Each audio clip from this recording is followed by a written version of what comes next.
I'm just saying that is one of the... That movie comes off like an amateur made that movie. Trunks, please. Give me 5 minutes. She's on the bed with a chew toy, and she won't give it to me because she thinks me trying to take it from her is playing with her. Oh, God. Trunksy, please, honey. Give me this. Give me the toy. The concession stand blooper reel. Baby girl, please. I'm just going to put this in the front, and then it will transition into the actual front of it. Trunks, give me the toy. Trunks. That dog is angry. Is my cat nearby? I'm going to take this time to take a drink of my drink. Okay.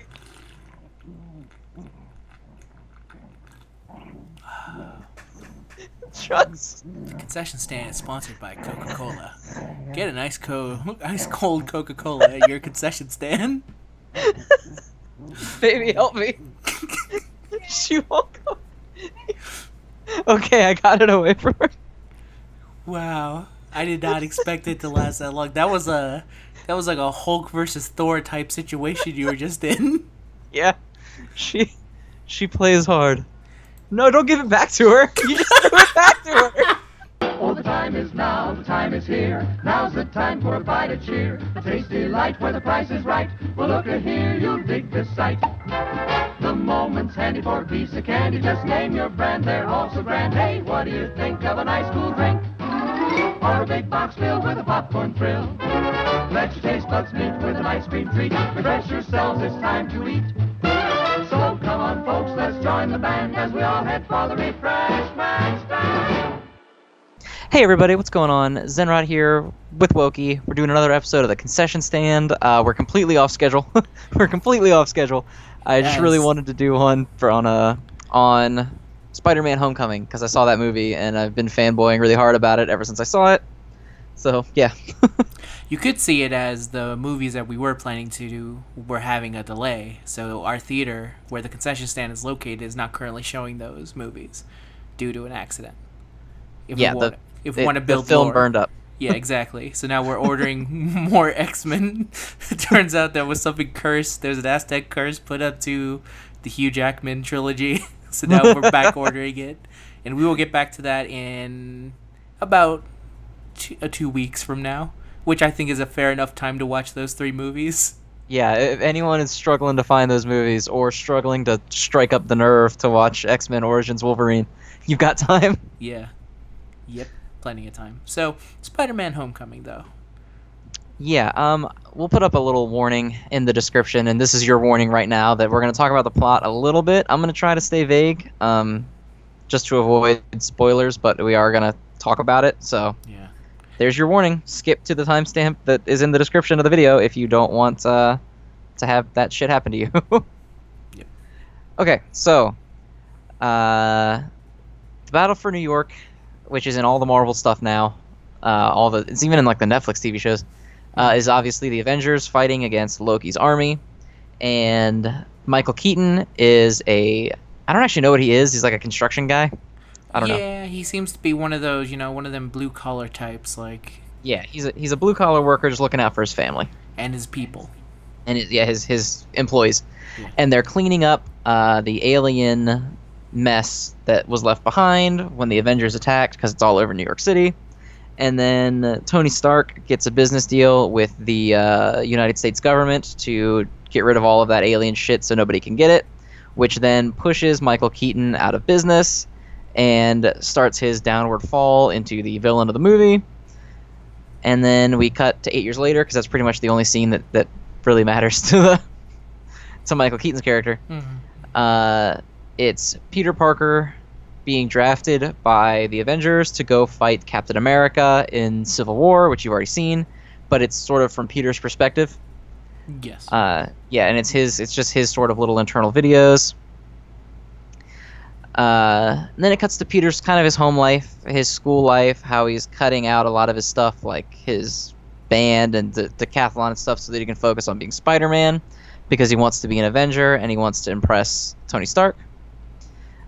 He's out doing Spider-Man-y things, and he finds some people that are robbing an ATM with crazy alien weapons that are from Michael Keaton.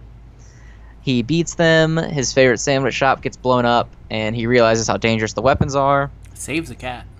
He saves the owner and the cat. Yeah, he goes back in for the cat. Yeah, very important. Mm-hmm. And then he breaks up an arms deal with Childish Gambino and 2 generic thugs. Danny Glover, you mean? I almost called him Donald Glover, and I couldn't remember if it was Danny or Donald, and I didn't want to say it. Oh man, now you got me a little bit confused right? about the You're situation. nervous, aren't you? You're nervous. I was gonna say the guy from Atlanta, you know him, the guy who was everyone wanted to play Spider-Man in Amazing series. He's here playing the Prowler for this movie. Right, and so he saves whichever D name is the right one, Glover, from these thugs who think that they set him up. He chases the thugs down. He gets attacked by Michael Keaton and saved by Iron Man. And Iron Man tells him, like, dude, you gotta stop trying to do shit you can't do because you're getting in over your head. But Peter is 15, and he's like, no, I can do it. I can handle it. And then that's the point where Peter kind of starts diverging from what Iron Man wants. Mm-hmm. So it's actually a little bit before this. His buddy finds out that he's Spider-Man, his friend Ned, and eventually they track after the people who did the arms deal, and then Ned hacks his Spider-Man suit for him. Like, he takes off all of Tony's safeguards so that he can get access to all of the suit's like special features and stuff. Mm-hmm. He gets a little AI buddy. There's a disaster at the Washington Monument involving his friends and his crush. Peter saves them all. He asks the girl out to the dance. Homecoming dance. The homecoming dance is very important. That's true. Yeah. Title drop. Yeah. That's the big reference of the movie that you were waiting for. Homecoming. Yeah. It is a high school dance. He fights some bad guys on is it the Staten Island ferry? Yes, I believe so. Yes. Then he kind of fucks up the situation and causes Michael Keaton's weapon to explode, and it blows the ferry in half. He's not able to save the ferry, but Iron Man saves it, and he's pissed off, and he takes his suit away, telling him that their arrangement is over and that it was a mistake to give Peter the suit. Peter gives up being Spider-Man for a little bit and kind of rejoins all of his activities in school. And then he goes to take the cute girl to the homecoming dance, only to find out that Michael Keaton is her dad. And then he realizes that he needs to stop Michael Keaton. So he puts on his old homemade suit that's all stupid looking. And then he rushes off and he fights Michael Keaton, who is trying to steal a bunch of Tony Stark's shit out of an airplane. And that's as vague as I can get. Really. Yeah, without going super deep into it. Yeah. Yeah. So what did you think? Because you saw it more recently than me. I did see it more recently than you. So I had to actually... This movie has maybe the one movie where it maybe made me question everything. All right. Kind of like my comic book. Like, I had to go to my superhero priest, which is Jace from the Mew Mew Force, and had to sit down to him in a confessional style. And I said, Jace, I don't know what's wrong with me. This movie's very good, but something about it is not hitting it for me. And then he was finally able to go okay, well, here are the 2 reasons I think you are my son. Reason number 1, this isn't the Spider-Man type of movies that you're used to. This is a Marvel type movie with Spider-Man in it. And I go, okay, that makes sense. And he says, 2, this is a Miles Morales movie and not a Peter Parker movie. And then at that point I was like, oh, everything kind of makes sense to me. And he unlocked basically like the inner part of my mind where he had unlocked something that I did not know. And I was like, you're kind of right, because he started telling me about how a lot of the characters are a lot more from his side of the Spider-Man. Also, for people who don't know, Miles Morales is the second Spider-Man. He's the half black, half Hispanic Spider-Man that is from the Ultimate Universe that eventually came to the main universe because comics are weird. and that's Peter dies in the Ultimate Universe. Yes. And then Miles Morales takes over as Yeah. Spider-Man, so that there's always a Spider-Man. Yes, and then he later comes after the events of Spider-Verse or something. Either way, he's able to come into our verse. There's a lot of different Spider-Man things, but Shit's weird. Yeah, shit's weird. But once he told me that, I started thinking about how a lot of the way Peter acted felt weird to me, and I realized like if they had actually maybe put it with someone who didn't have the same kind of like at this point I have so much charred memory of Peter Parker specifically. Like, it's hard for me to actually devolve anything from it. But once you put in, like, a fresh slate with something I've never seen, like Miles Morales, all of a sudden I'm kind of looking things differently, and I'm going, oh, this movie is better to me for some reason, just because you're not telling me Peter. You're telling me about this character that I've never... I'm not really super familiar with. But so... I don't know that I entirely agree that it's a Miles Morales movie. I can see that there's a lot of similarity. Like, I think the Ned character is actually straight up out of the Ultimate comic books. Yeah, Dave said I think like that he literally is he's pulled based off straight of, from it. Yeah, he's based off of Miles's friend, which they admitted, and they told a lot of people.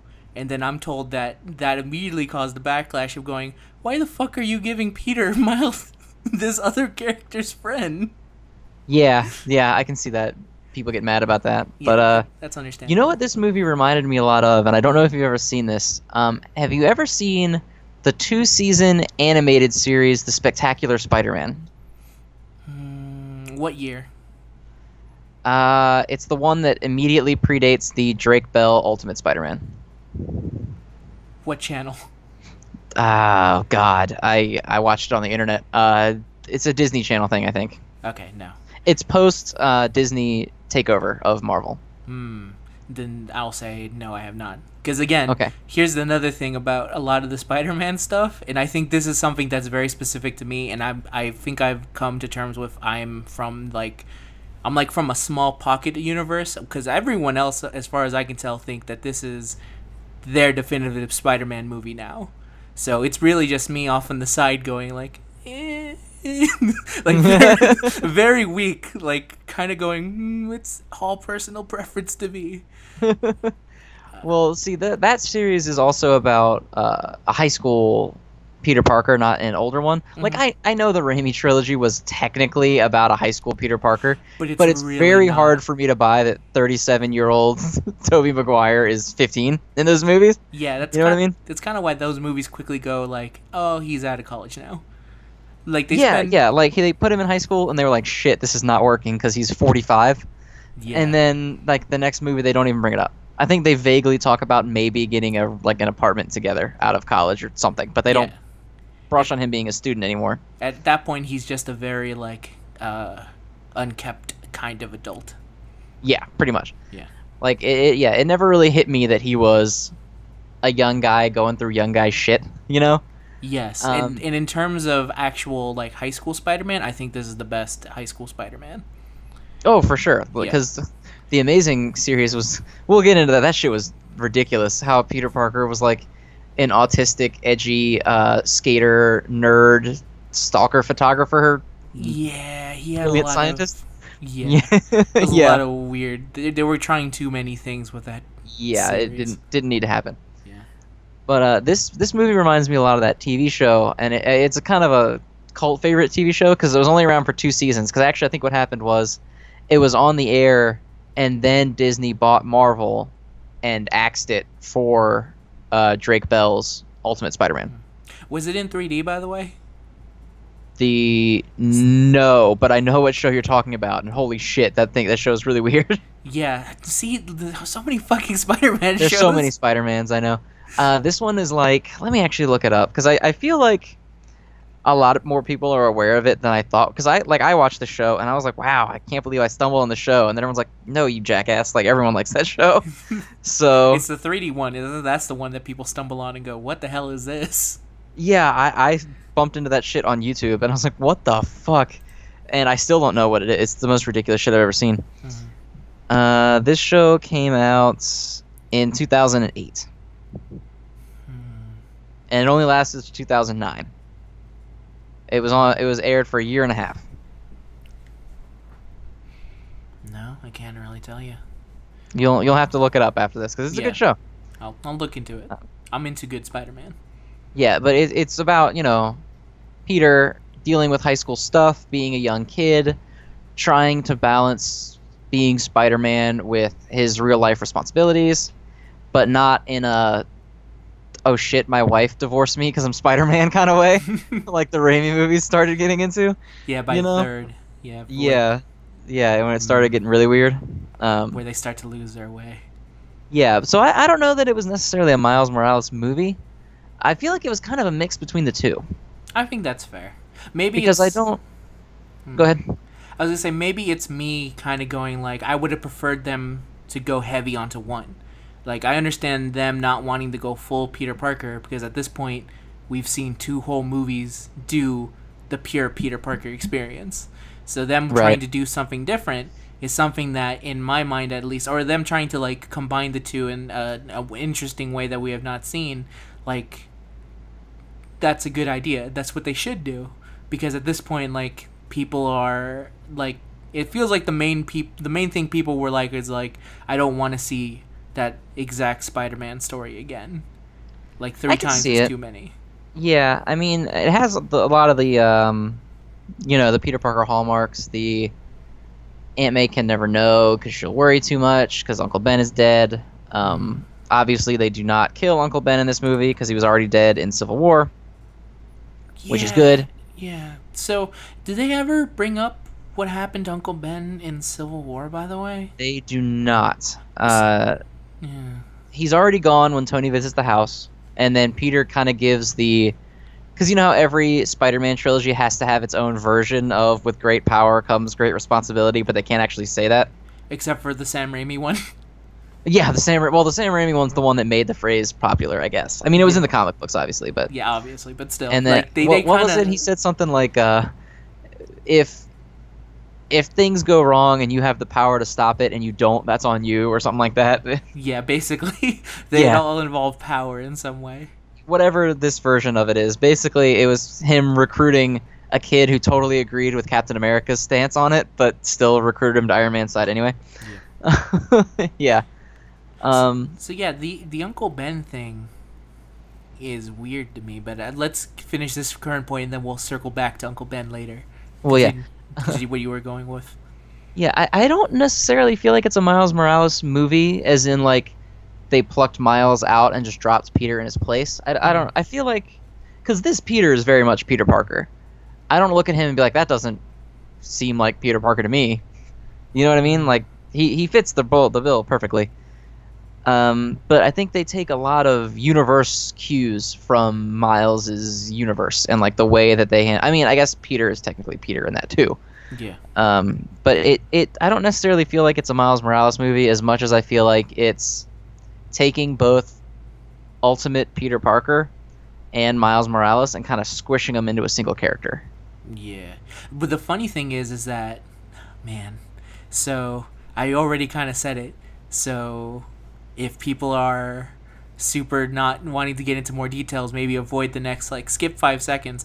No, skip the next minute. But I will say that, like, after Jace told me that Donald Glover was playing Prowler, and I was like, who the hell's Prowler? And he's like, yeah, that's Miles's, like, uncle.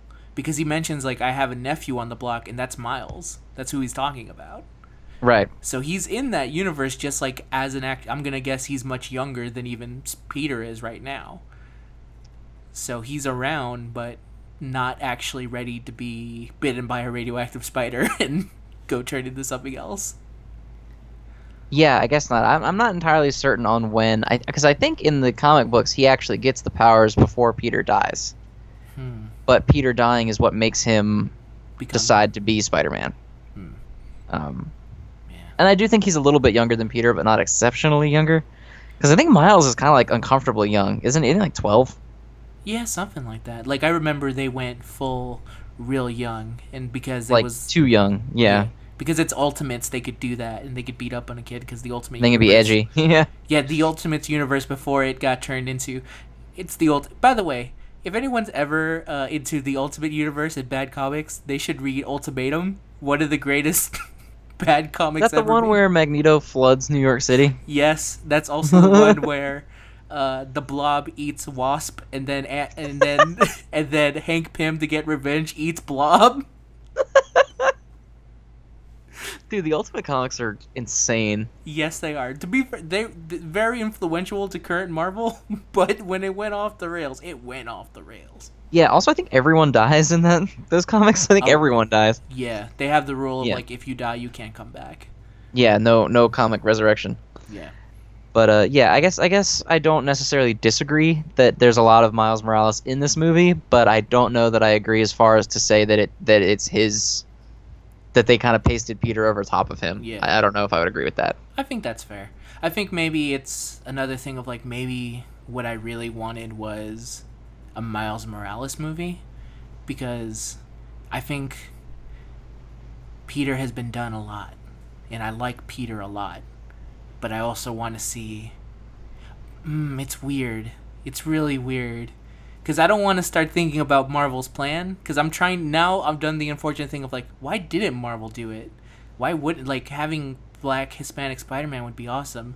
And then I remembered like, oh, but wait, Black Panther's coming up, and that's their first movie that heavily features an African American protagonist.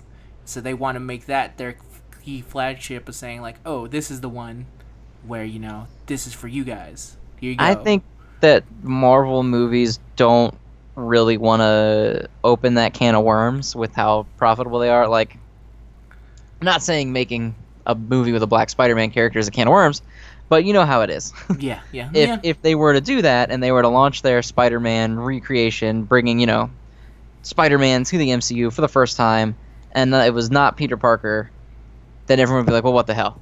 You know, it's like exactly the kind of shit that happens in the comics. Like, I think Iron Man is like a black girl college student now. Yeah, because Which is cool, and I don't give a shit because the character is a suit of armor that a person wears. Yeah. But the negative reaction to that was absurd. Yes. And over the top. Especially when Tony is still alive, but he's like some kind of weird AI magic thing. So it's, again, Yeah. it's weird. It's unusual, but I get what you mean. And especially yeah, I just don't for think they want to make that call. You know what I mean? yes, and especially for Marvel, who wants so badly, like there's a good reason why this thing is called Homecoming, because to many people who are watching, like, if I can remember way back in Iron Man, the first thing I always remembered when they were making the first Avengers movie was like, oh, it's a real shame that like Spider-Man can't be in it because they don't have Spider-Man. So Right. So that sucks. And now that they actually can get Spider-Man, like if you're gonna get Spider-Man, you get classic Spider-Man. That's the one you're gonna get. This was very much their guys, we have Spider-Man now. Spider-Man is ours kind of thing. Yes, and Because it's a similar complaint that people have a lot about the X-Men. Like, Hugh Jackman pretty much came out and said, I don't want to be Wolverine anymore, but if the Marvel Universe were to get Wolverine, that would not necessarily be the case. I would totally play Wolverine if I could fight Iron Man and shit like that, and I just think you're right, that a lot of it was their publicity and them saying Spider-Man is an MCU character now, so come and see this movie. Yeah, I mean, it would kind of go back on a lot of what like Logan kind of stood for, but how awesome would it be if Hugh Jackman was in the next like? Oh, it'll never happen. It'll never happen. It'll never happen, and it makes me sad because now that he's mentioned it and he's game for it, I'm like, it's never gonna happen. I'm so sorry, it can Hugh happen Jackman. with Spider-Man because it feels weird to say this because Spider-Man, Raimi 1 and 2 were actually very good movies. Yeah. But Spider-Man 3 was so terrible that it pretty much just shat on the legacy of those movies forever. Yeah, like in a crazy. I rewatched recently Spider-Man 1, and it's crazy how when there's parts in Spider-Man 1 where I'm like, this is so good, but it completely gets shit on by number 3. Like, I've never seen a movie. Like, there are terrible sequels out there. I've never seen a movie actively make the other two worse. Yeah, it really does. And I read, I don't know if this is true, I read that it was intentional because Sony was, like, getting their hands all over it and they weren't letting Raimi do his own thing, so he, like, tanked the movie on purpose. I don't know if that's true or not. That's just what I read on the internet. I mean, that's Sam Raimi move. That's totally a Sam Raimi thing to do, but, you know. That man made Evil Dead. He does not give a shit about what you think. No, he doesn't care. No. He doesn't care at all. But, like, even to think that, like, because Spider-Man 2, for the most part, is generally considered one of the better superhero movies out there. Yeah. I don't know what it is about number 2, but people seem to really like the second ones of the old superhero movies. X2, Spider-Man 2, Blade 2. Yeah, but when you try to talk about Hellboy the 2. Raimi trilogy of Spider-Man movies, everyone kind of immediately is like, oh, those shitty movies, because all they think of is Spider-Man 3. Somehow, that movie transcended shittiness to the point that it actively made Spider-Man 1 and 2, people's public opinion of them, to go down. Yeah. And Spider-Man 3 is, without a doubt, an extremely bad movie that I extremely enjoy because it is terrible. It's bad. It's so bad that I almost probably think the Sam Raimi tanking it on purpose thing is true, because I refuse to believe that Sam Raimi could put a movie out that was that bad. I'm not saying the guy is Quentin Tarantino or whatever. I'm just saying, oh god, she has a chew toy.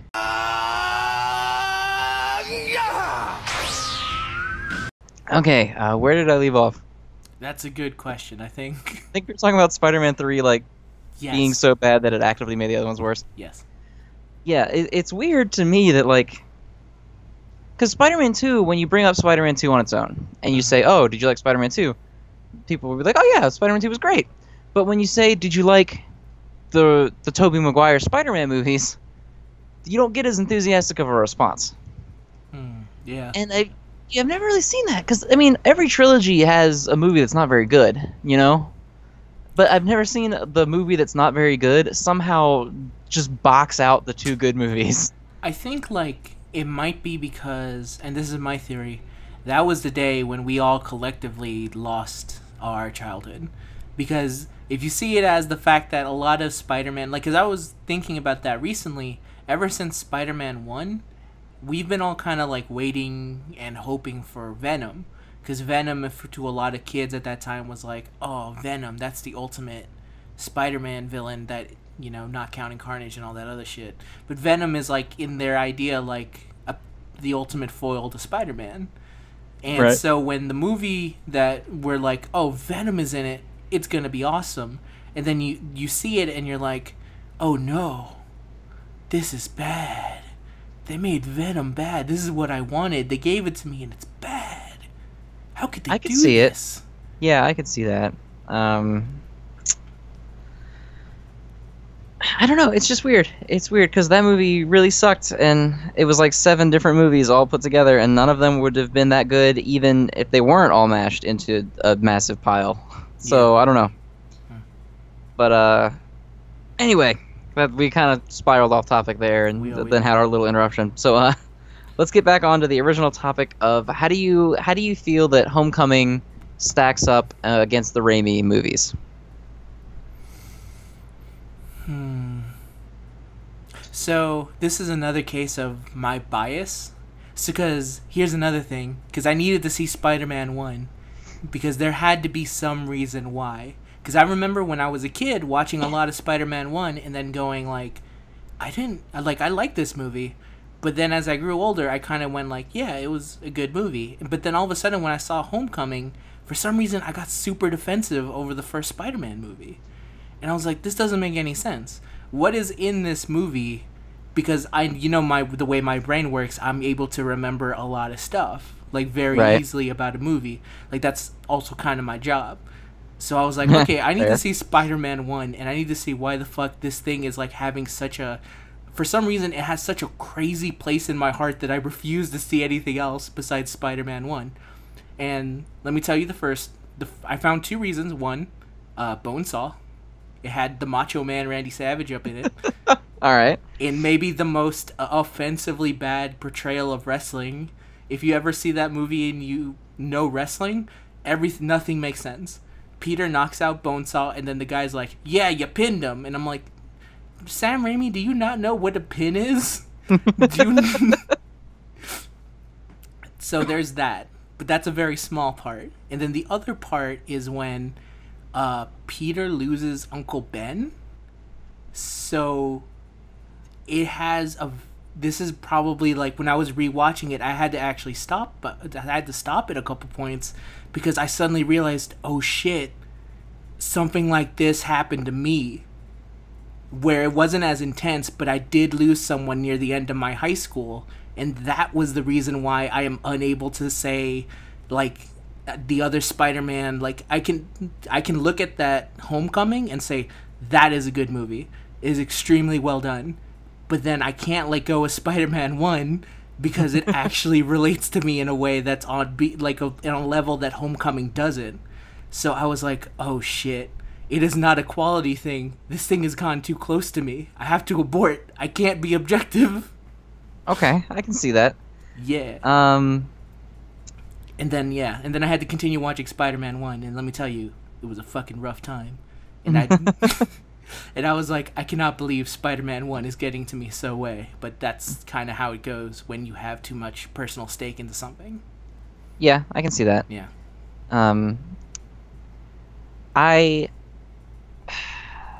It's weird because I don't want to sound like I'm being negative toward the Raimi movies, because I do think for the most part they're good movies. Mm-hmm.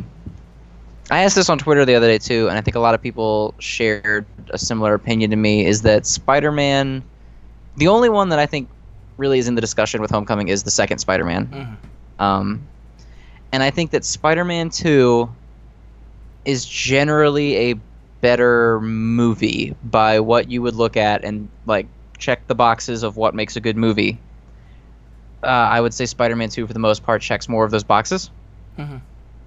But I think that as a Spider-Man movie portraying the character of Spider-Man, Homecoming is better.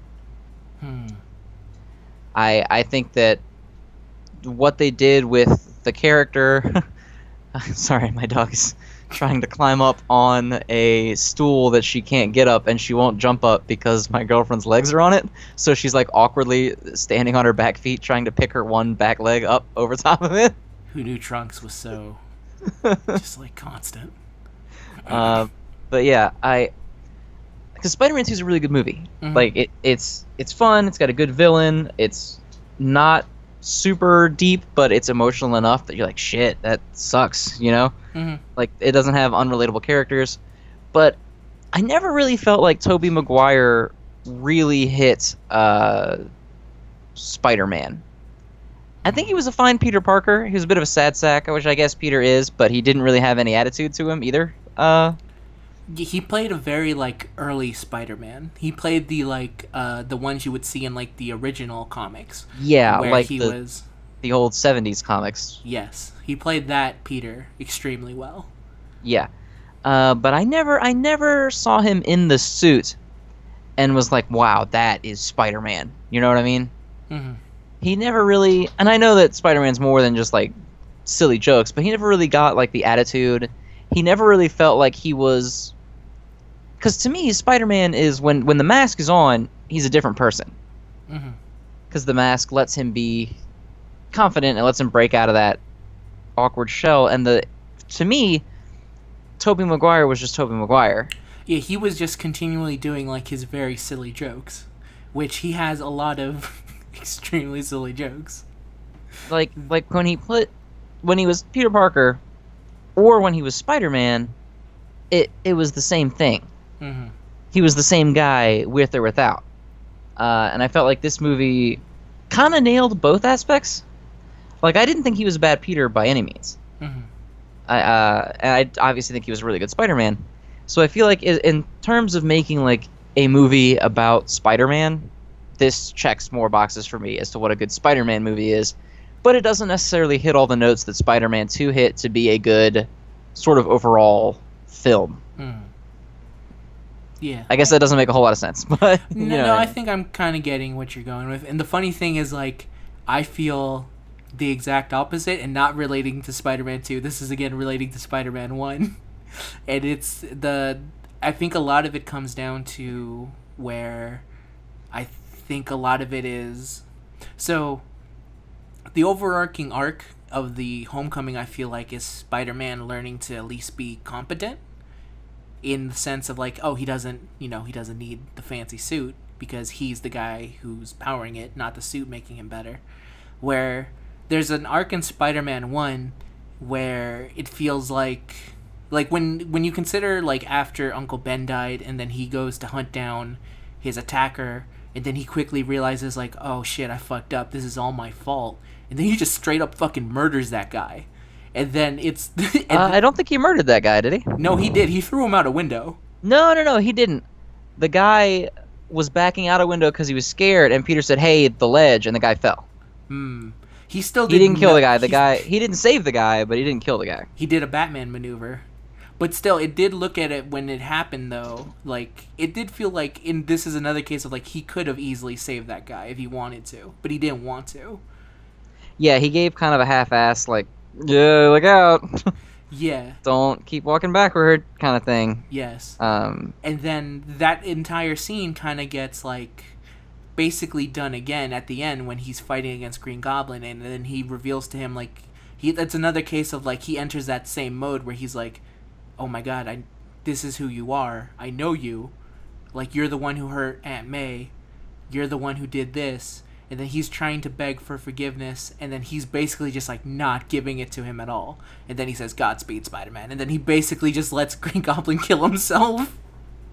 Yeah, he definitely could have saved him in that movie as well and chose not to. Yes, it's a definite feel of, like, I don't know, maybe I can understand where that Peter's coming from, where it's like, you fuck with my family too much, you're gonna get killed. Like, he's not even, like, thinking about, like, I'm not Spider-Man anymore. Spider-Man has been overtaken. I'm now back to being Peter Parker. And let me tell you, Peter Parker is pissed, and I want you fucking dead right now. And he does. And I guess both times, luckily, he doesn't have to do the killing himself. Yeah, I guess I can see it. I don't know. I guess I kind of got a different thing out of those scenes where, like, when the guy fell, I don't know that he pulled a Batman where he was like, I don't have to kill you, but I can totally let you die, and it still doesn't count as killing you. Even though it totally does count as killing him, because he intentionally left him on the train when he could have gotten him off. It's the exact same thing as killing him. Yeah. I feel like I don't know. I don't know how to explain it in a way that makes sense.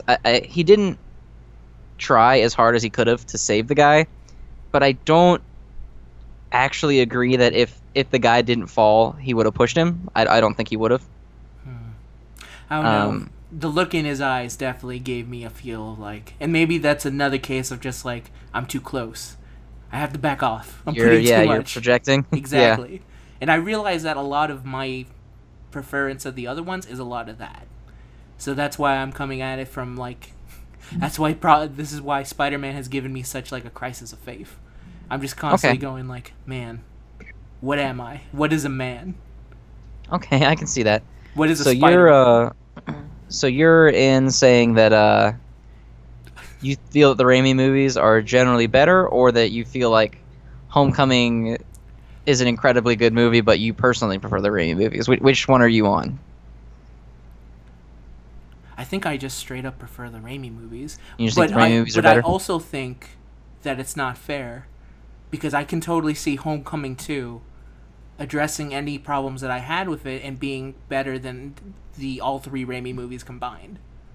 Like, okay. I think a lot of that is also, like, I think it's kind of cheating that the Raimi movies give me a taste of the high school experience of Peter Parker, and that's enough for me. It's not enough for everyone.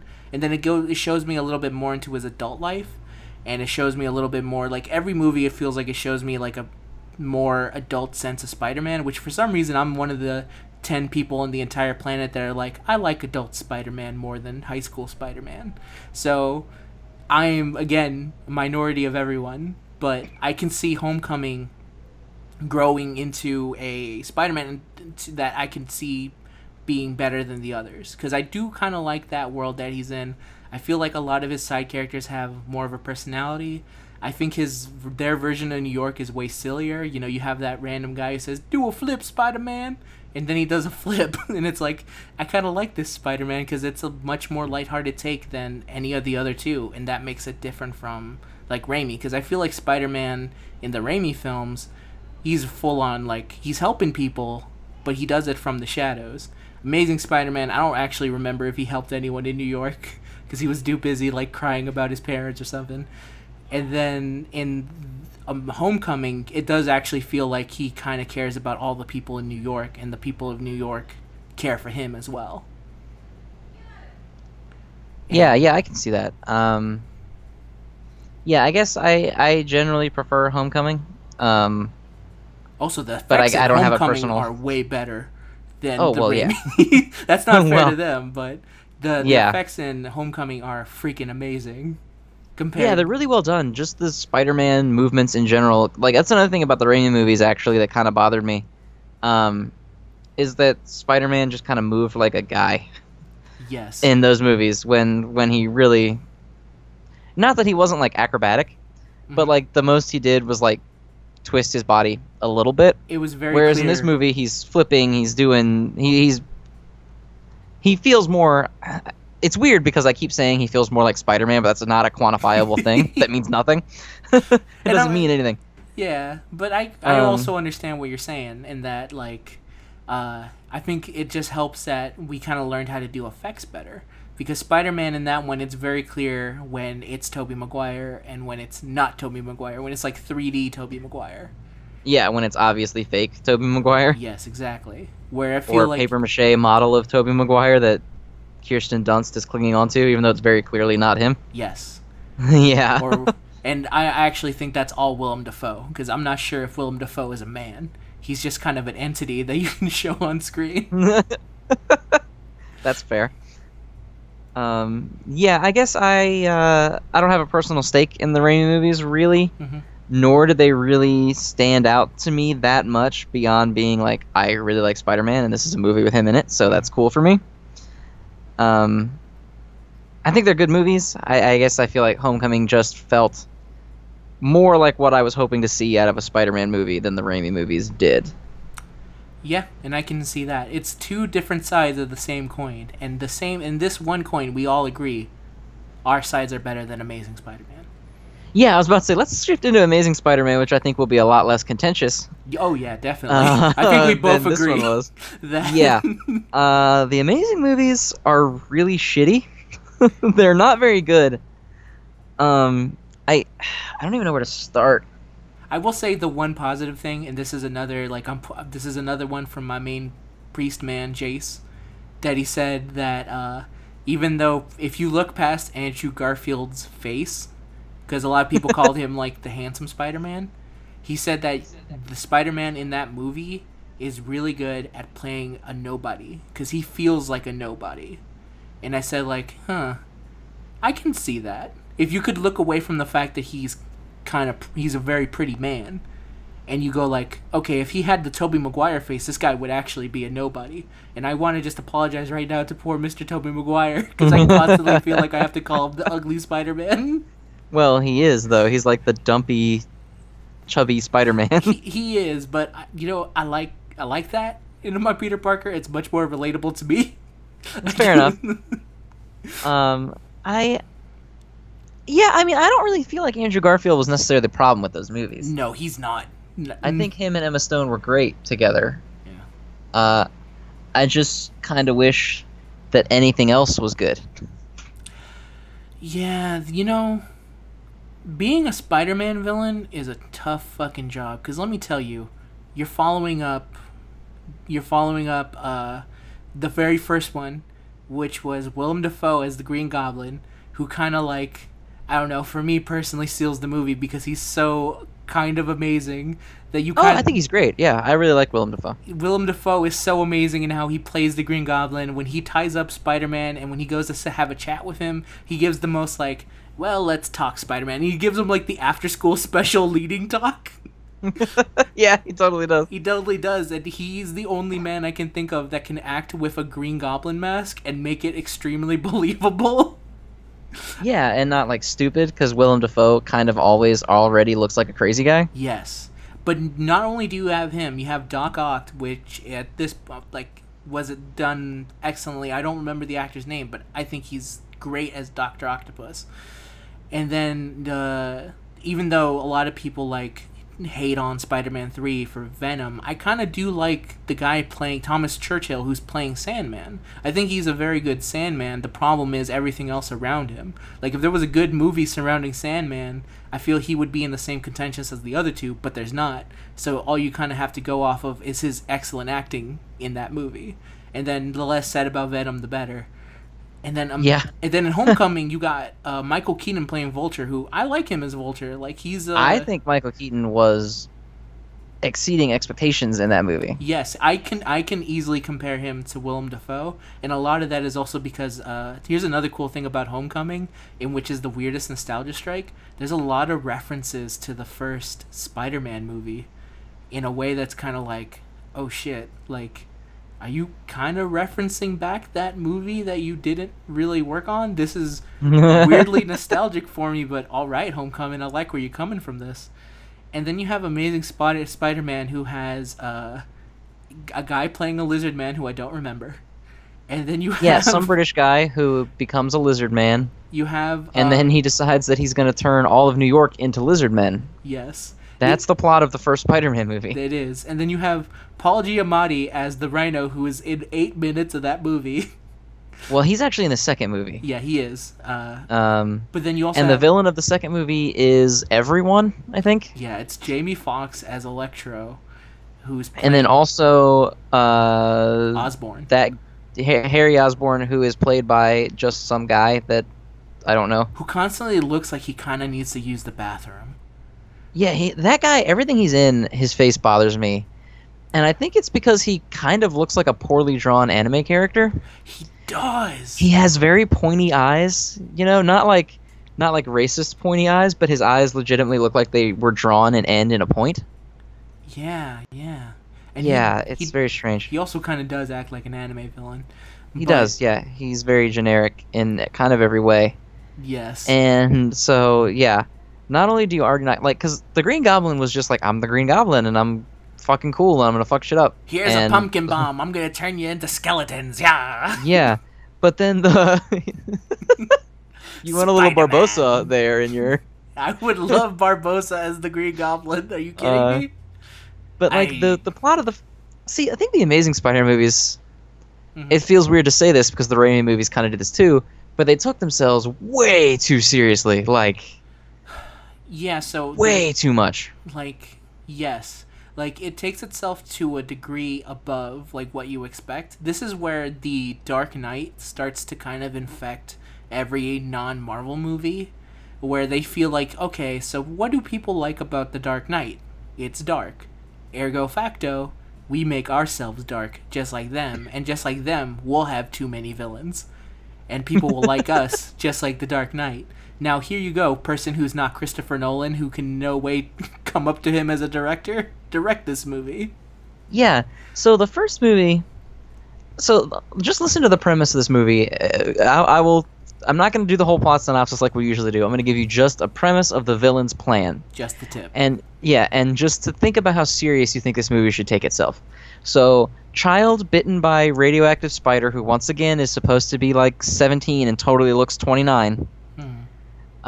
is bitten by a radioactive spider, giving him spider powers, and then his father's friend wants to regrow his arm using lizard DNA, and he ends up mutating himself into a giant monster lizard, and then he says, lizards are the next step of evolution for humans, so I am going to climb to the top of, I don't know if it was the World Trade Center or if those movies were too late for that, it was some building, some big-ass building in New York, and I'm going to set off a bomb that makes everyone in New York lizard men.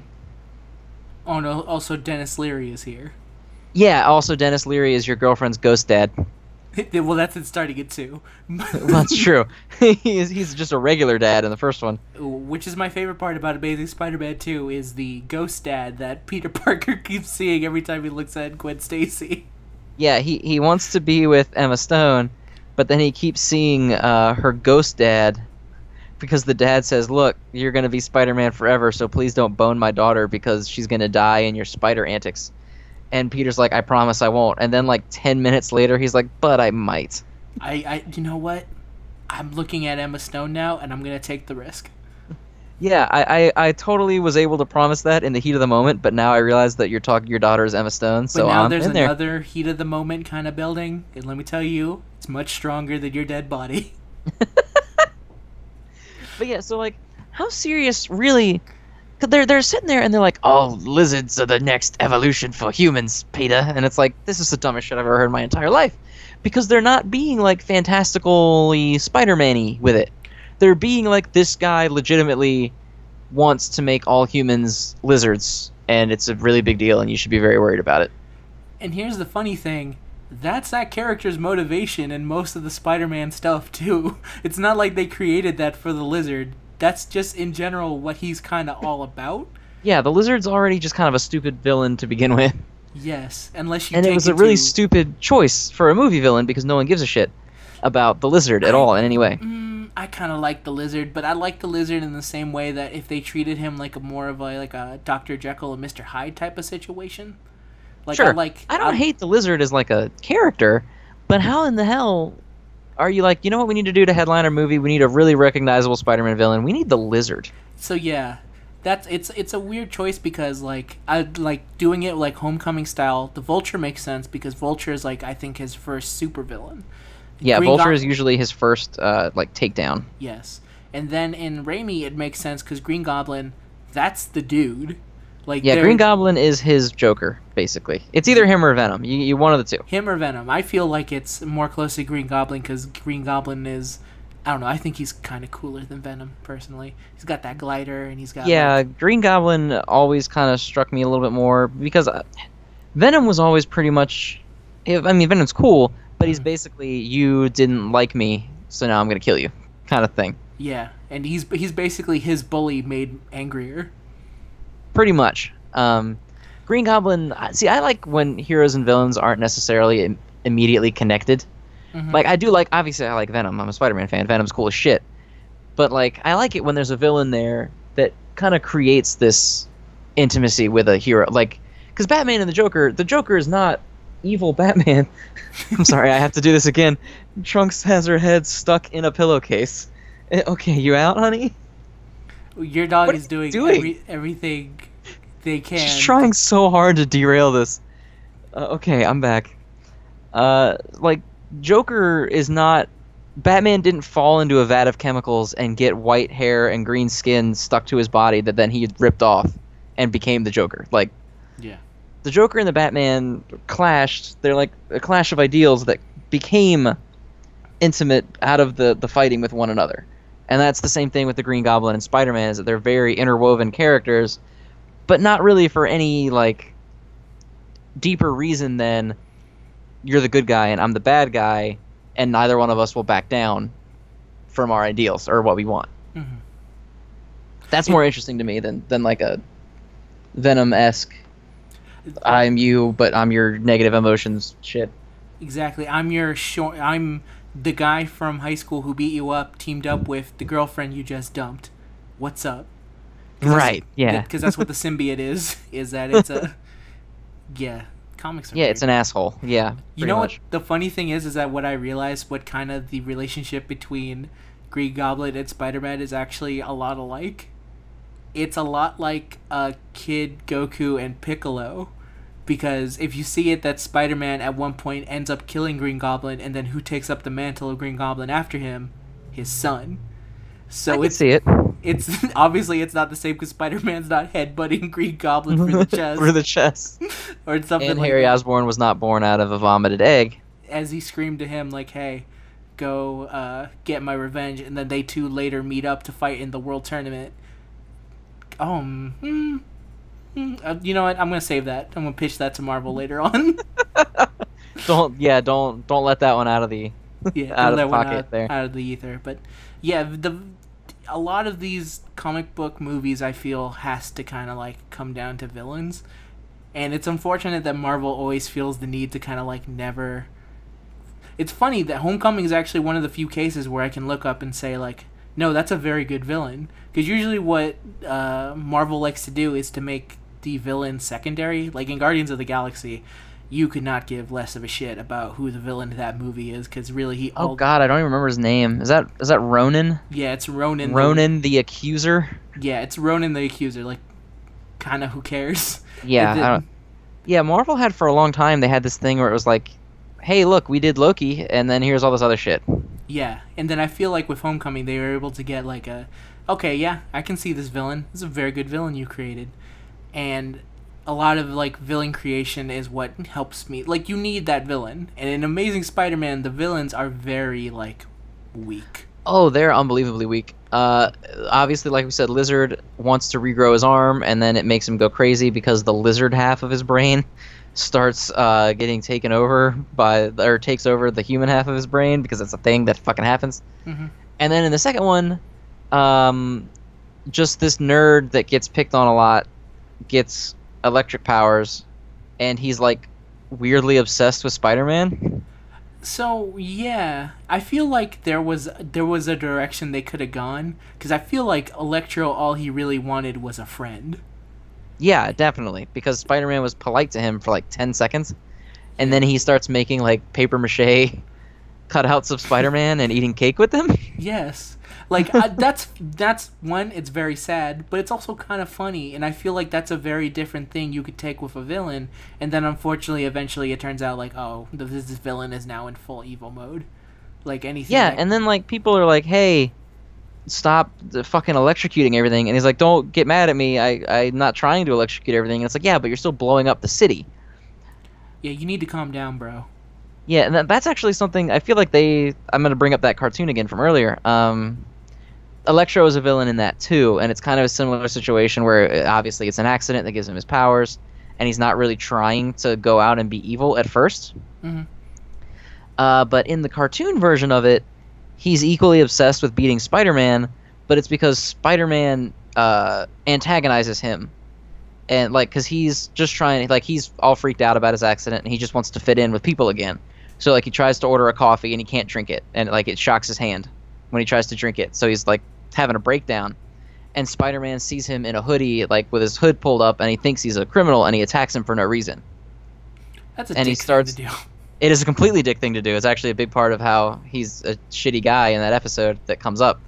So he attacks him, and he's trying to get pictures of himself so he can earn some money for the pictures. So he's like, the guy's just trying to get away, and Spider-Man's antagonizing the shit out of him, and he pulls his mask, like he's got some kind of restrictor on his face that prevents his electricity from getting out, and he pulls his mask off, and then he starts going lightning and starts blowing up the city when he didn't really want to. So he snaps because Spider-Man is the one that pushes him over the edge. So that's why he hates Spider-Man, is that he kind of views it as Spider-Man's fault. In this movie, he's like, Spider-Man, I guess, is the only human that's ever been nice to me, so I want to kill him. Yeah, it's a weird disconnect for sure. And it could have been like, the idea is one that, as you've kind of said with that show, has been proven to work. They just kind of felt like they didn't feel like they tried too hard to actually make it work. Yeah, or like they really wanted to be like unique or edgy or different, and so they were like, look how weird this guy is, but like I don't give a shit about. The Amazing Spider-Man movies did this a lot with a lot of characters, in that they didn't really build anyone up other than Andrew Garfield and Emma Stone, and they were just like, here's this guy that you've never seen before, and we've given you no reason to give a shit about him, and now he's on the screen doing things, so have fun with him. And then here's another thing: they tried to be different, and they're like, you know what? No one ever talks about Peter's parents. What happened to them? And then I was watching Amazing Spider-Man 1 in theater. I watched 1 and 2 in theaters, and I remember watching 1 going like, I don't give a shit about his parents. Like, I'm sorry, that's never been like, I've never in my entire history of Spider-Man stopped and said, oh, what about his parents though? What did they do? Are they super spies or some shit?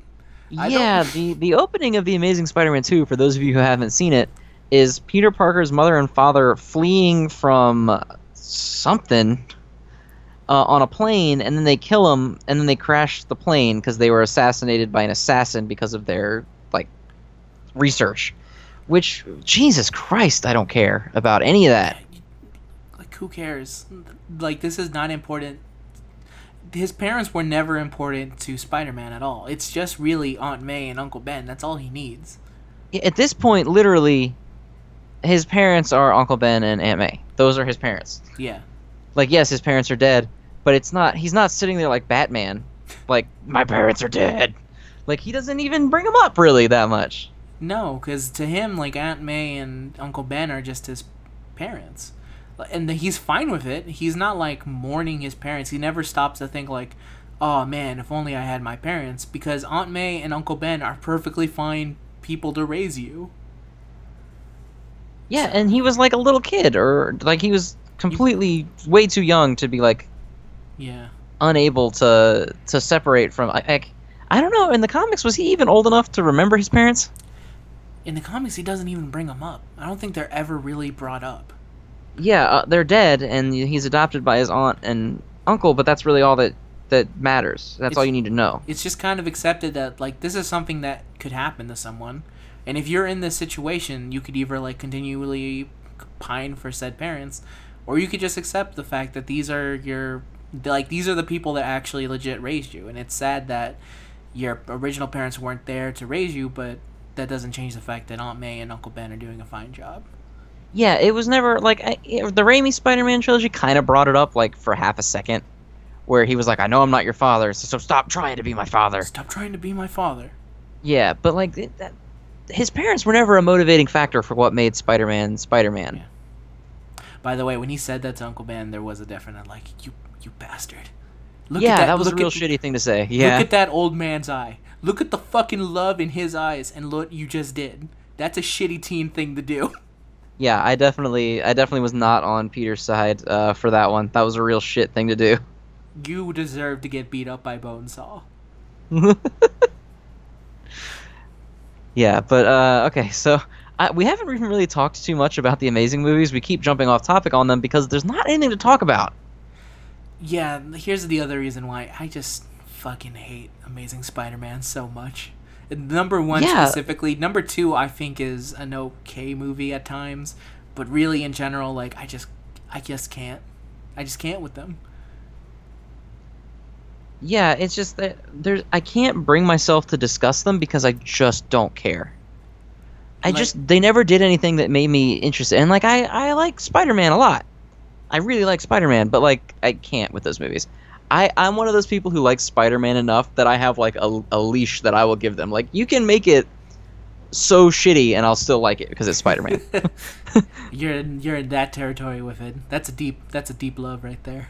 Yeah, I'm at the point where like I'm not saying it has to be great. It can be kind of shitty and I'll still sign off on it just because Spider-Man's in it. You're like a Dynasty and this Warrior crosses fan. that line. Yeah. I can hack and slash for like 90 maps and still be like, this game's pretty good. You know? The same 4 buttons. He does what a spider can in this movie, clearly. Yes, he slings a web anytime, and that's fine. This movie did not do it for me. I'm not one of those, like... I guess for some movies I am that kind of fan who, like, pushes my glasses up my nose, and I'm like, well, excuse me. This is not the correct portrayal of how Batman's code operates. Like, I don't know. For some stuff, I am like that. Spider-Man, I like it enough where I can be like, just put him in movies. And it's okay. But somehow, even with that, the Amazing Spider-Man movies were so bad, I still could not do it. Yeah, it feels like the only thing of any note that came out of it is the relationship between him and Gwen Stacy. And then Amazing Spider-Man 2 did the thing of like, hey, remember the one thing that Gwen Stacy is most remembered for? And then people are like, oh no, please don't. And they're like, we're gonna don't. Next snap. And it's like, yeah, and then they kill her. They totally kill the shit out of her. But then it's like, you're sitting there thinking about it, and you're like, already I'm not interested in the next movie now because that's one of the 2 good characters is now gone. Yeah, and then they kind of show... The funny thing is that they kind of show Spider-Man giving up. And they kind of like... The movie turns into a weird direction after she dies, where it feels like this is actually the beginning of part 3. And you realize that you were not going to get a part 3. So Spider-Man is just kind of moping around. And then the Rhino, who somehow has gotten a super rhino suit. Yeah, I don't know where that suit came from. He just shows up with like a mecha rhino suit. And when the Mecha Rhino suit showed up, I was like, how much better would this movie be if it was just Spider-Man fighting a Mecha Rhinoceros? Because you know what? Paul Giamatti was fucking game to be the Rhino. He was like... He was super into it, even though that's like the worst Rhino I've ever seen in my entire life. He was into it. He was into it. He was like, tell him, give me the suit. He's like, which one? The one from the comics. You mean... just the Rhino suit? Well, we're gonna do the mecha. No, hell no. Put me in the plastic suit. I can do it. Put me in the rubber Rhino costume. I want it. And that. Hey, I respect that though. That's a mad respect. So all respect to Paul Giamatti, and that he should have definitely, I think, been more into it because he definitely had the passion to be the Rhino. I've never seen a man have so much fucking passion to play a side character from Spider-Man. Yeah, he's not even like a Green Goblin level villain. He's just like a guy that kind of gets in Spider-Man's way sometimes. He's like the guy when you go like... it was like when he teamed up with X-Men, you were going like, I want Rhino and Juggernaut to fight because they're both big and buff. Yeah. And basically... Yeah, I can't even think of an equivalent. He's like... God, he's like the Toad of Spider-Man villains. He is, kind of. And to be fair, there's a shit ton of Spider-Man villains that just Spider-Man fights, too. So. Oh, yeah, for sure. Yeah. Definitely has, probably second only to Batman in terms of how many fucking villains he fights. Probably. Or maybe Superman. Just because Superman's been around for 90 years. Yeah, you'd think so, but I think, like, at any point, Spider-Man has, like, 200 to fight at any given minute. Yeah, Spider-Man also randomly dips into other people's villains sometimes. And steals when their those comics aren't doing very well, they're like, well, let's put Spider-Man in here. Let's get some sales. Future Foundation with Spider-Man. Yeah, God. That costume was pretty sweet, though. It was. Yeah, it was. That's a cool outfit. And as you can tell by the way that we're kind of trailing off and just talking about Spider-Man in general, we really don't want to talk about Amazing Spider-Man. I'm not going to talk about him anymore. I'm done. I'm not talking about those movies. Those movies suck. Just realize they're completely shit. Don't watch them. Just realize that Homecoming, even if you're divided on Homecoming or Sam Raimi, we can say without a doubt Homecoming is definitely better than Amazing Spider-Man. If Homecoming is like, even if you think Homecoming is like a really shitty movie and you hated it and you're like, this is bullshit, you will not make it through half an hour of The Amazing Spider-Man. Yeah, and I actually would be curious to see who's the person who's like Amazing Spider-Man over Homecoming. Oh, there's got to be at least one. There's at least one. You know, we're going to put this up and all the comments are going to be like, I like that movie more than Homecoming because we said that. But there's definitely at least one person out there who actually is like, I can't believe they canceled The Amazing Spider-Man. I was so excited for the next movie. To be fair, I think that one person is maybe Jace. I think Jace was kind of looking forward to seeing what... Well, maybe he was looking forward to what an Amazing Spider... Like, he was like kind of going like, I would like to see another one, just in general.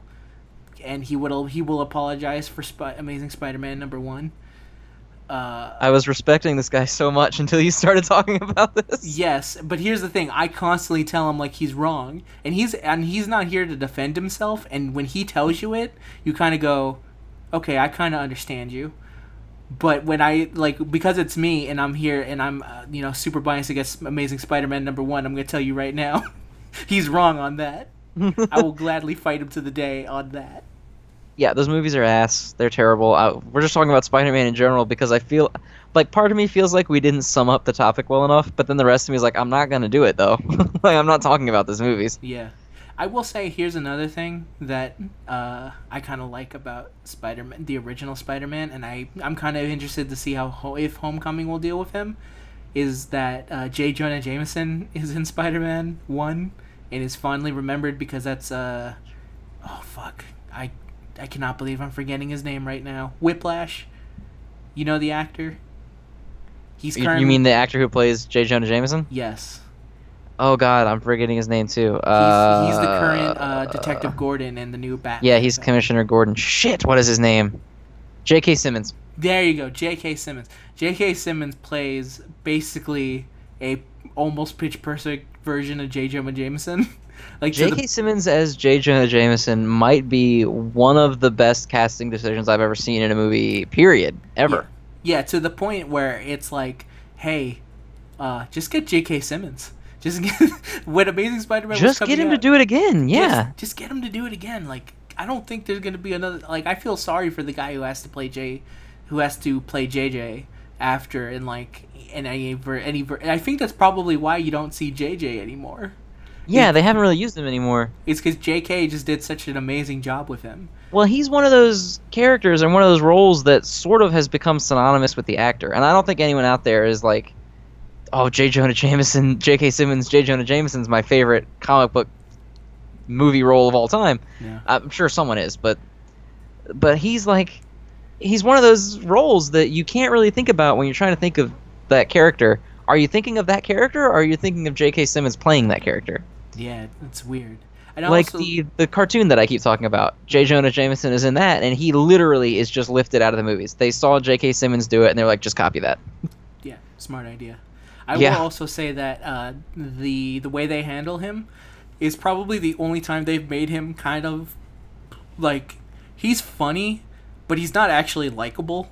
But I feel like there's a part in Spider-Man 1 that I completely forgot, and when I was rewatching it, there's a part where like Green Goblin picks him up by the collar and he's like, "I only tell me you're a photographer who takes pictures of Spider-Man. It's the only way for me to see him."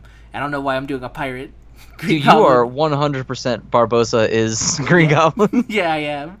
So, but he goes like, I don't know. They come off screen. He says he gets them in from like the mail. And for that one scene, I was like, you know what? I was kind of expecting JJ to throw Peter under the bus, but here he is by the throat, possibly about to die, and he's like not giving up his sources. And Yeah, I was like, JJ's a good guy. yeah, He's a douche, but he's a good guy. yes. You know? He's that weird disconnect. Yes, exactly. So, let me see. Here's another thing I like about Homecoming, because now we're just talking good things about Homecoming, is that they actually gave Donald Glover a role because I know when Amazing Spider-Man was coming out, they were like, oh, we want him to be Miles, and then he ended up not being Spider-Man. So I like that they were like, well, you're too old to play Spider-Man now, but how would you like to be kind of related to that specific role? And he was like, just vaguely related to the character. he's like, okay, I'm gonna put my hand near my crotch and I'm gonna play gangster. Call it a day. He did do a lot of that. He was a very mumbly gangster. Yeah, and I think I said that this is Jace. It kind of feels like at any moment, like Spider-Man was about to turn into an episode of Atlanta, and it was just gonna, like the next scene after Spider-Man leaves, he was gonna call up Paperboy and say like, hey man, I'm stuck in my car. You had to come get me. And he's like, what?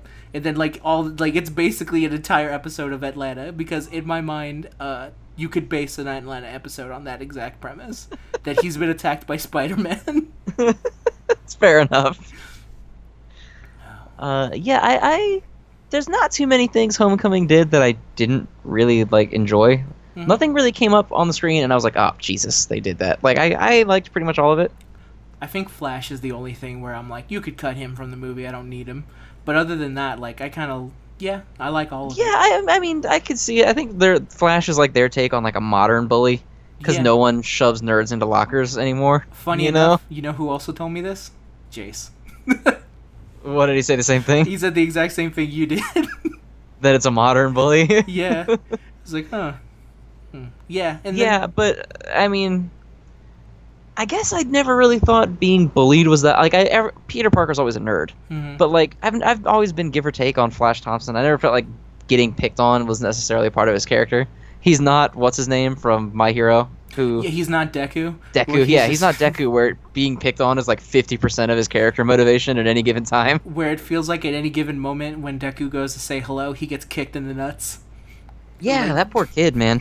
He just constantly gets shit on. Yeah, he could go be like, oh, hello, and then someone will fly in from off screen and shoot a pebble into his dick and then punch him in the mouth, and then he'd be like, oh, okay. It'd be he would go how's your morning, and the Bakugo would literally go, what the fuck did you just say to me, piece of trash, and he'd punch him into the wall. Yeah, that's pretty accurate, actually.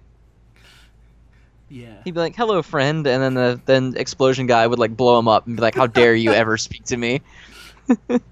Yeah, that's pretty much all of it. That sums it up. Yeah, I'm in the comics, Flash is a bigger deal. Yeah. In the movies, he's always kind of felt like he was only there because we got to put Flash in the movie, you know? Yeah. Even in the Raimi movies, he's banging MJ in the first one, and then he just goes away. Yeah. And it's also interesting to just see all these movies and see how time changes and how bullying kind of changes, because in the first Raimi movie, he's just a nothing. He's nothing. At one point, Peter just kind of dunks on him in his new backflip abilities. And then in Amazing Spider-Man 2, it's more of a change of the bully, where now we understand the concept of the bully is more well, they're doing this because they're seeking certain sort of attention. And actually, one of the kind of few scenes I kind of like in Amazing Spider-Man is that after Uncle Ben is dead, it looks like Flash is going up to fuck with him again, and it's actually him trying to, say he's sorry, but doing it in a way that kind of feels like he understands that he's been treating him like shit, but he doesn't need that right now. And Peter's like, I don't fucking want this from you. He's just like, get away from me. Like, the last person I want to see right now is you. And Flash kind of has a look of like, fuck. Like, he realizes that he's really fucked up. And I thought that was interesting. And then in Homecoming, it's the new style of bully. It's the idea of just like a guy who would just say like... The cyberbully. The cyberbully. He very much strikes me as one of those people who like goes on Reddit and like shit talks people. You know, he You know he has a Twitter account where he just attacks feminists all the daily. Yeah, definitely. Yeah, he has a Twitter account that's like 50% tweeting at Donald Trump. Exactly. You know what I mean? Yeah. That's definitely... Oh, God, I hate him so much. Okay, maybe he does make sense in that movie. I take it all back. Yeah, but I don't know. I guess, like, seeing Peter get picked on at school is like seeing Uncle Ben die. It's like, I know that he's an unpopular nerd kid. I get that. Mm-hmm. And I don't need it to feel invested in his character anymore. Because the big part of Peter's motivation is doing the right thing because it's the right thing to do. Yeah. And never doing the right thing because he needs to show up the bully or anything like that. And it never, like... And especially with Flash in this movie, because it comes off more as jealousy, because Flash is also, like... Not nerdy. I guess he's like he's not a jock, but they're on the decathlon team together. I don't understand the power dynamics of that high school where it's very weird. Where the most beautiful girl in school isn't a nerd, but she's in a decathlon. Yeah, she's like not the nerd, but she's the manager of the academic decathlon team. Yeah, it makes it... I almost felt like pulling aside my brother and go like, hey, is this how it's over at your side of the woods? Yeah, is school like this for you? Like, is the head cheerleader also a fucking genius? Like, can you explain this to me? And then he'd probably say like, I'm too busy trying to not get beat up because we live in California and it's a public school. Fair enough. You know, I won't question that. But yeah, it's just weird because Flash picks on Peter like crazy, like way beyond what's necessary, but the whole movie is everyone being like, Peter's better than you at shit, so fuck you. And then so you kind of almost feel like, yeah, I guess I would pick on him too, because everyone's just constantly shitting on me because I'm trying to do all this stuff and Peter's just smarter than me. I mean, guess they're using his name against Flash. It's like, don't be too fast, Flash, you have to be more like Peter. And it's like, come on, man, don't use my name as a negative against me. Because Flash tries to answer the question, and she's like, there you go, Flash. Proof that being first doesn't matter if you're wrong. And Peter's the one that gets it right. So it almost feels like Flash is picking on Peter because he's lived his whole life as Peter's second best, and so he's just pissed off. Yeah.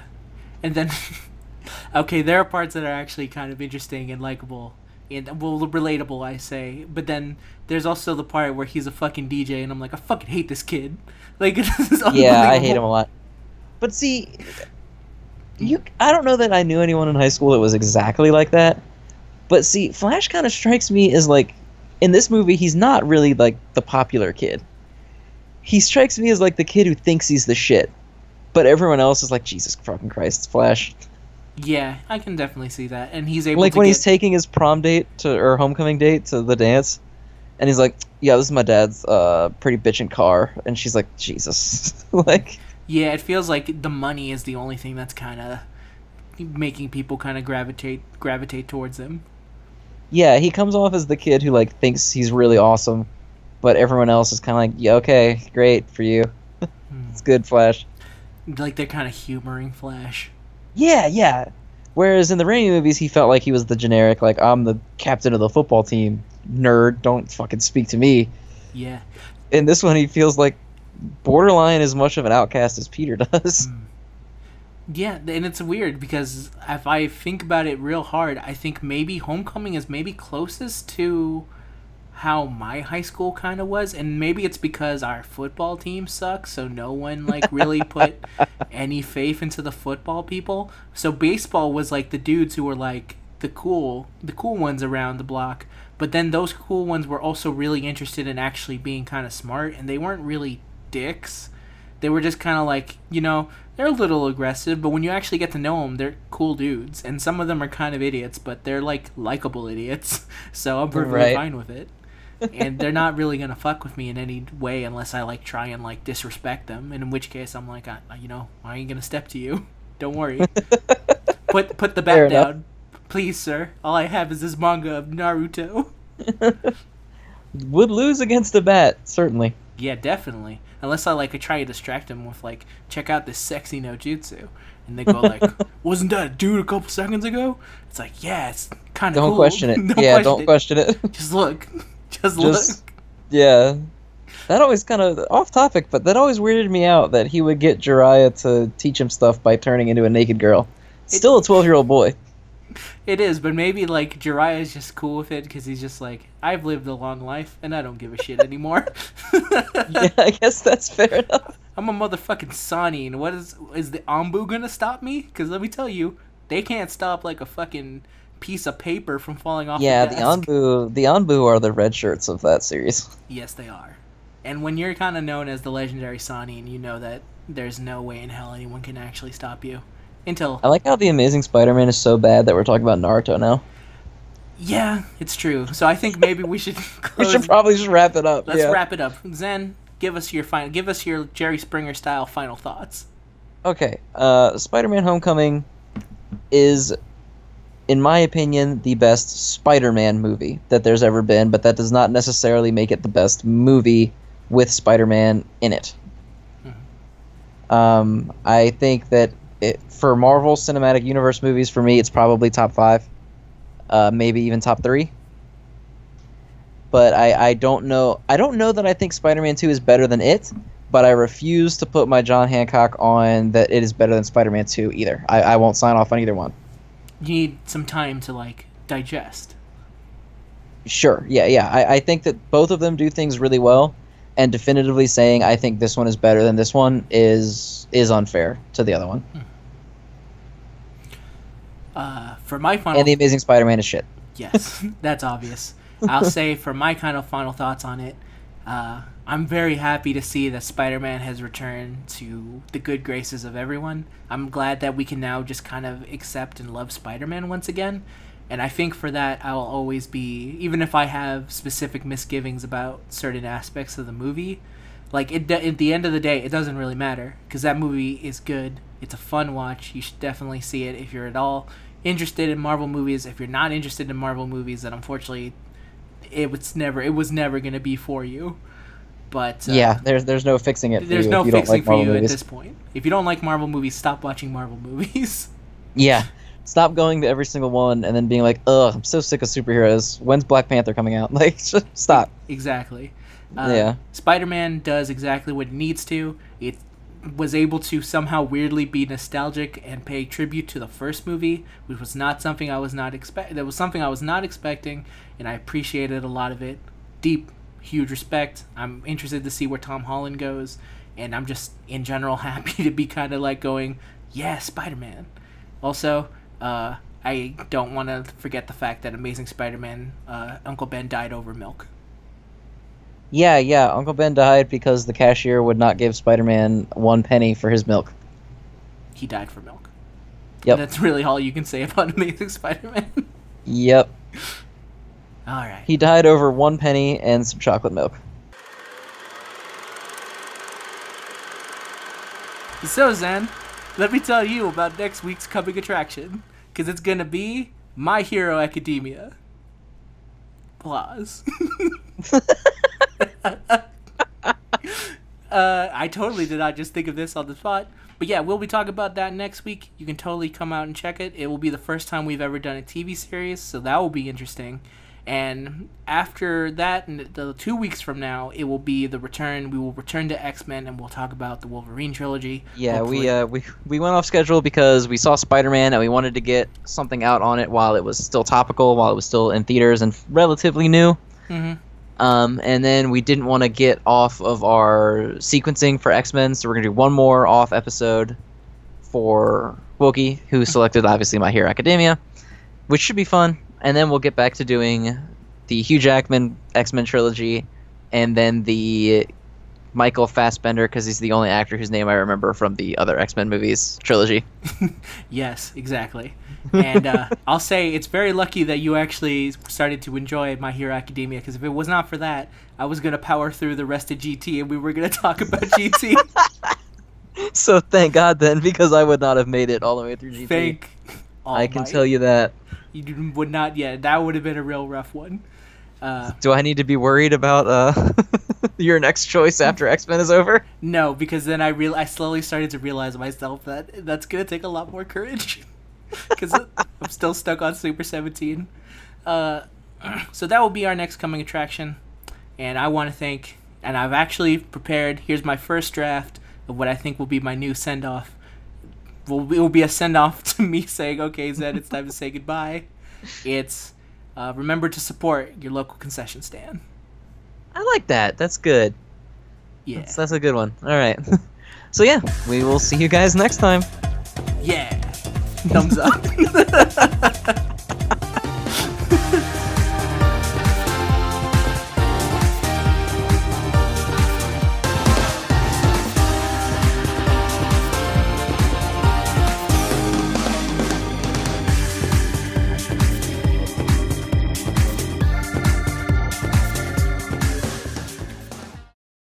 Next week is my week, and after this, whoop, and then my dog that starts to go wild.